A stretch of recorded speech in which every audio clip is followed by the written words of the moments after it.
Hello, and welcome to another episode of Devilicious Delights. Viewer discretion is advised. Notes of My Heart is near and dear to me. Some of the things I wrote were pulled from my life, while others were dramatized.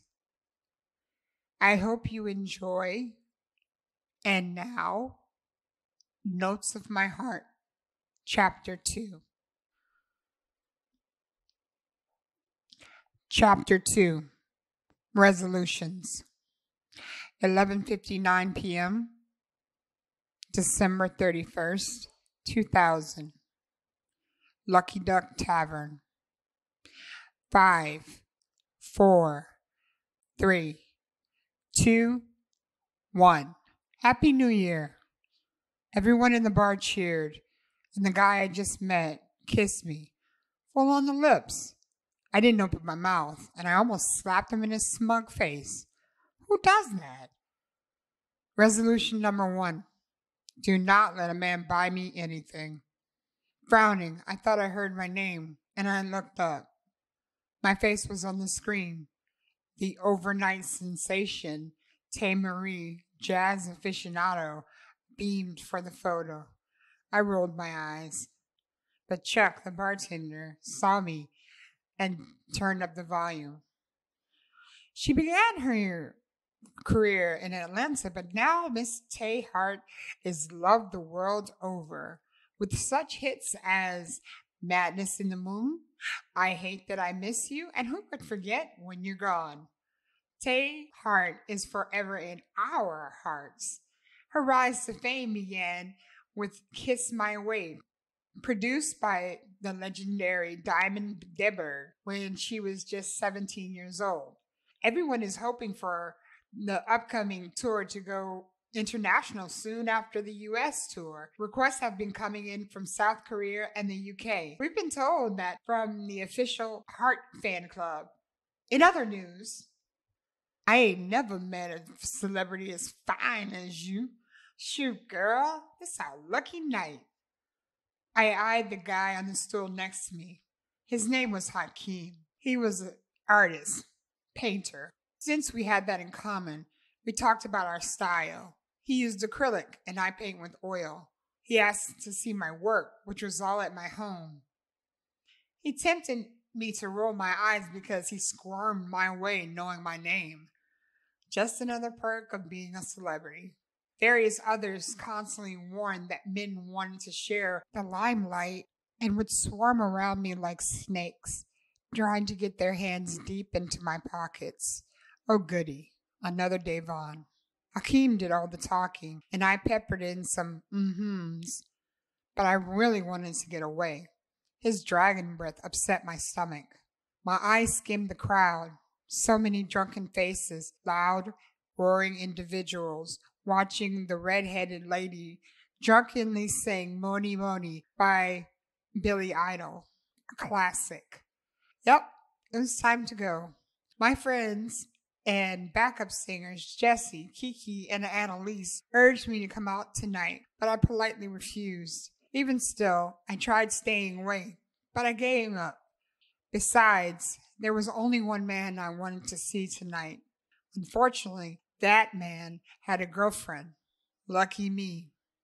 Like a hawk zeroing in on a mouse 100 feet in the air, my eyes were drawn to him. With his messily styled auburn hair, icy blue eyes, and sexy 5 o'clock shadow, he made all my body tingle. Mikey. Michael Nathaniel Prince was my best friend and worst enemy. Though we'd grown up together, there had always been this sexual chemistry between us. The truth was, I loved him, wholly and deeply. I had never told him. This, of course, was because I feared what his rejection would do to me. I just know when we had our intimate moments, I craved him so. Tay, you ain't never told me. You got a man. Reluctantly, my attention was once again dragged back to dragon breath. The man wasn't cute. He was slim with thick lips, which reminded me of my brother. He looked like an idiot in two-tone bib overalls, a graphic tee from the Super Mario games, and a backwards snapback. It was so comical I chuckled. Totally oblivious or totally smashed, his lips curled into a lazy smile. What you laughing at, beautiful? I don't need a man. I have a career. I downed my shot of tequila. Don't you get lonely? You need a man to come home to. I bet you a wildcat in bed. I raised my brow at him. I don't need anything. He placed his hand on my bare arm and started to rub my shoulder. His touch made me recoil. I frowned at him. Then I grabbed his hand and dropped it. You know what? Thanks, but no thanks. I stood. Have a good night. He reached out like a cobra strike, grabbing my wrist. You one of them selfish bitches. A nigga buy you drinks, and when it's time to pay up, you turn into an ice queen. Look, you didn't buy me drinks. You bought me a shot, which I could have bought myself. If you think a woman needs to pay up for anything other than a high five, you're delusional. Let me go. A familiar voice carried over the dull roar of the audience. Hey, pal, let go of the lady. Hakeem and I looked behind me.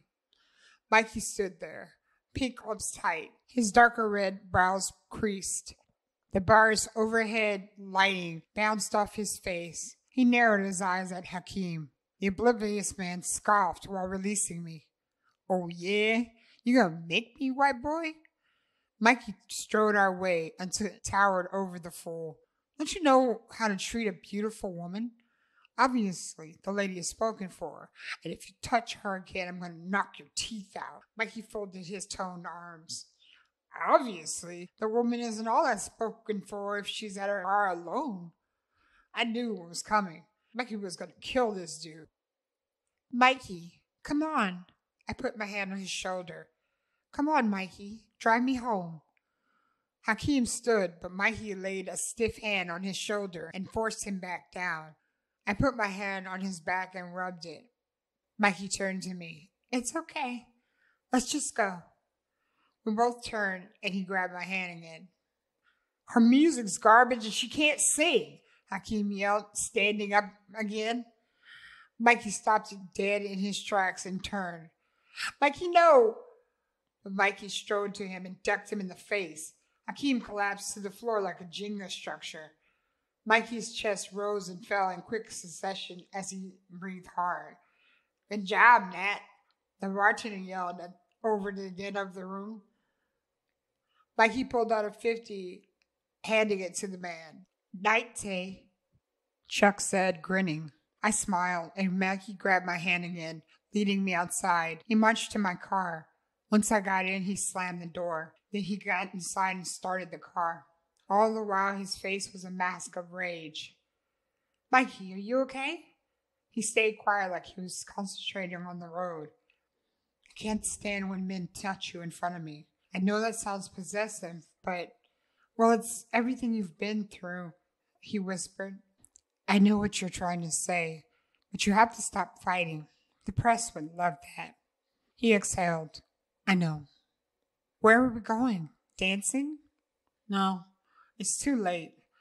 I thought you weren't interested in coming out. I wasn't, but at the last minute I did. I sighed at him. Then I closed my eyes. It was because of you, Mikey. I wanted to see you.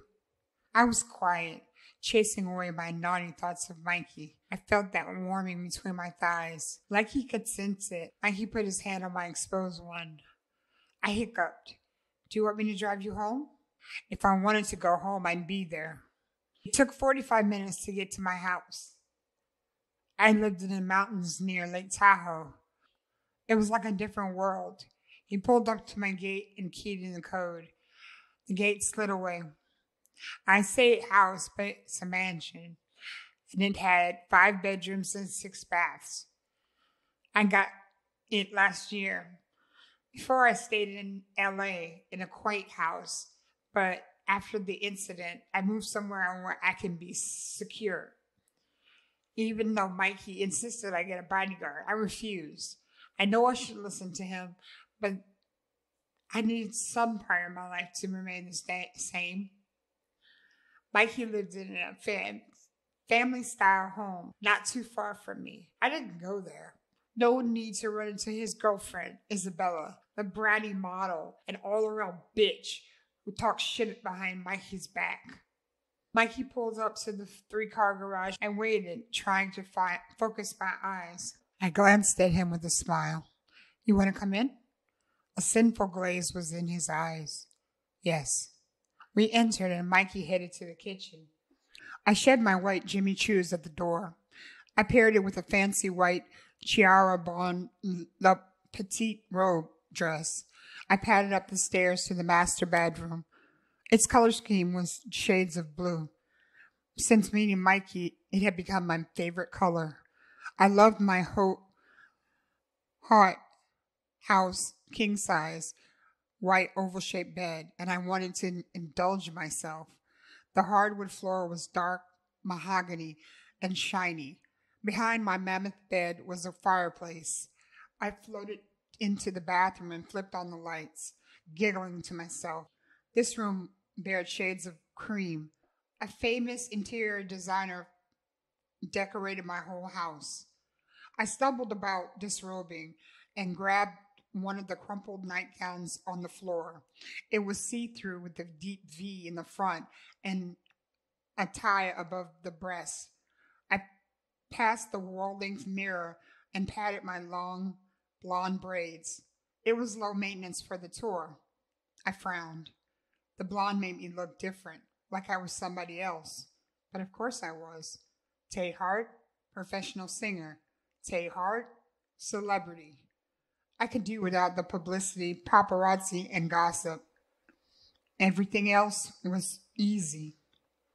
Sighing, I styled my hair into a high, messy bun and turned off the light. I wanted to meet Mikey in the kitchen and talk. He seemed down today. When I got to my bed, I froze. Mikey sat there gazing at me. A grilled cheese sandwich, a ripe tomato, and a tall glass of milk was sitting next to him. He'd even brought up the seasonal. I wanted to make sure you're okay, he whispered.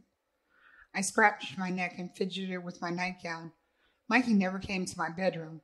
Yes, we were friends, but we weren't that friendly. I mean, we were, but he'd never been in here. I cast a quick glance to make sure nothing showed that could embarrass me. Are you going home? Mikey stood, walked over to me and grabbed my wrist, pulling me close to him. I slowly dragged my eyes to meet his gaze. I swallowed. His fingertips traced my clavicle. When he lifted his eyes to meet mine, they traveled up the fabric of my nightgown to my breast when he untied the top. I inhaled. He tilted his head at me and whispered, my sweet, sweet Tae. Though Mikey and I usually yelled at each other, he was always hands-on. I mean, sure, I had a lot of buttons, and he pressed all of them. But of the few men I had ever met, he got the closest. And I always allowed it. I couldn't help it. Some part of me didn't want it to stop. I knew what it was, yet I denied the word. The word was what I always wanted from every adult I met and from Mikey. I took a step to go around him, but he caught my wrist again. What are you doing, Michael? Tae Marie, you are so beautiful. We matched steps. He took one forward, I stepped back. I ended up flush against the bathroom door. He placed his hands on either side of my head. What are you doing? I whispered, because the desire burned in his eyes. He wanted me, and deep down inside, I wanted him too. He smirked like he knew. Do you want me, Tae? Do you remember our times together? Do you want that again? My brain screamed no, but my body screamed yes. Ever since he'd been my first, my body yielded to his every impulse, my brain, the passenger. I didn't give you New Year's Day kiss. A shiver ran through me while I stared at his lips and he stared at mine. You're drunk. I ducked under his left arm. He caught me again. Let me go, Mikey. Pushing me back up against the door, he leaned down and my chest heaved. He kissed the base of my neck. I pushed him back. Stop this, Michael. You have a girlfriend. Go home. I don't want to go home. I want to stay here with you. His voice deepened. I bit my bottom lip. He reached out to caress my cheek. It was crazy how my body responded. Tae Marie, my sweet Tae. Stop. What are you doing? He bent his head, about to kiss me when a knock on the door broke the spell. I say knock, but it was more like pounding. Who the hell is at my house this time of night? How many people have the code to get in? Mikey's head snapped to the bedroom door, then back at me. Are you expecting anyone? No. Without a word, he stalked away and headed downstairs. I exhaled. I was Eve. Mikey was the serpent, and his body was the fruit.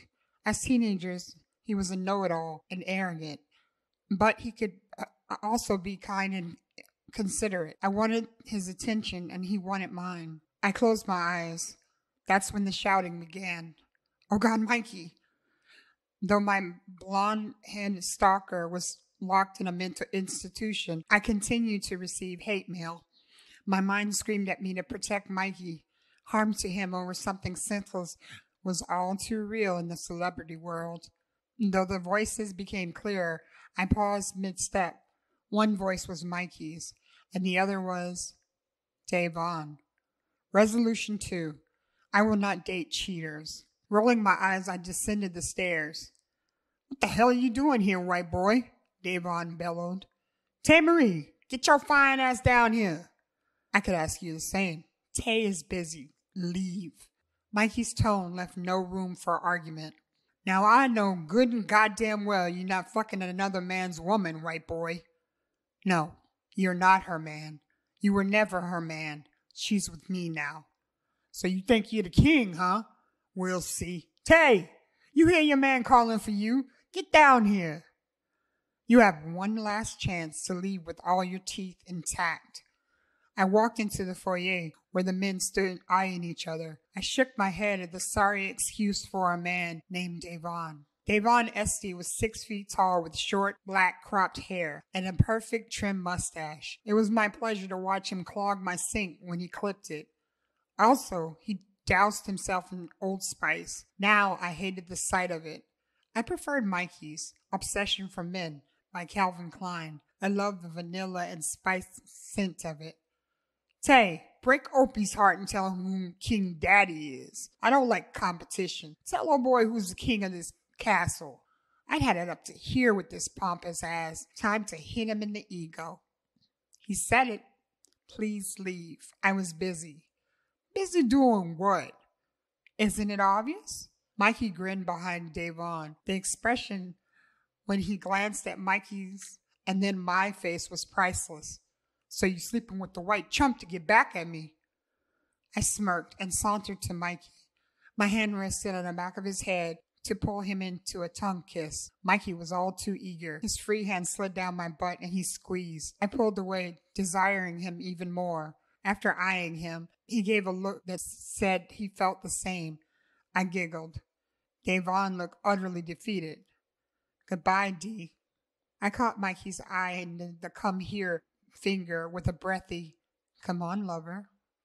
Mikey cleared his throat and slammed the door in